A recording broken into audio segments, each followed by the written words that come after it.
आता मागील 2 ते 3 दिवसापासून पावसाने चांगलं महाराष्ट्रामध्ये झोडपलं आहे. हो हो.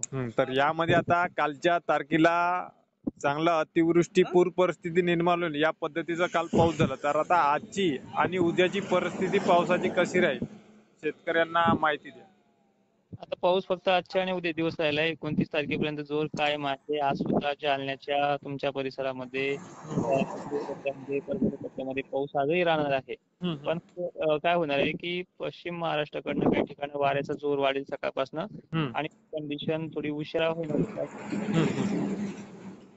तर अशा प्रकारची ही कंडिशन आहे. फक्त आता अवघ्या 2 दिवसासाठी हा पाऊस राहिलेला आहे. त्यानंतर आपल्याला विश्रांती पाहायला मिळणार आहे. तुमच्याकडे 1 दिवस उशिरा आहे मागील व्हिडिओमध्ये सांगितल्याप्रमाणे. हो हो. 30 पासून सुरू आहे तुम्हाला, पण इकडे 30 पासूनच जसं की अहिल्यादेवी नगर परिसर, तुळजापूर, छत्रपती नाशिक क्षेत्रातल्या 31 पासूनच विश्रांती मिळेल. काही ठिकाणी 30 ला पाहायला मिळेल. आहे. जे 31 नंतर सूर्यदर्शन आपल्याला 8 ते 10 दिवस बघायला मिळेल.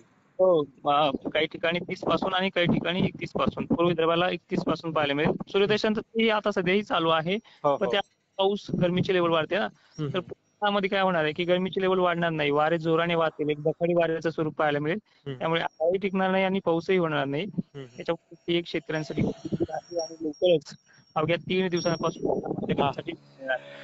आज न उद्या कोणत्या जिल्ह्यात सर्वाधिक पावसाची तीव्रता जास्त राहील? आज हजेरी लावणार आहे. त्यानंतर दुपारनंतर मराठवाड्यातल्या सर्व जिल्ह्यांमध्ये हजेरी लावणार आहे. काही ठिकाणी 2-3 वाजता, तर काही ठिकाणी दिवस मावळत्याच्या वेळेला, तर काही ठिकाणी मध्यरात्रीपर्यंत उशिरा हा पाऊस चालेल. पश्चिम महाराष्ट्रात आजही पाऊस आहे. सर्व जिल्ह्यांना आजही पाऊस आहे. सर्व जिल्ह्यासाठी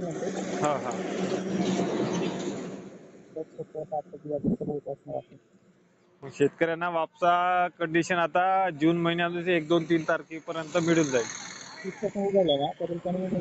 राहण्याच्या कंडिशननुसार ती वापसा होते.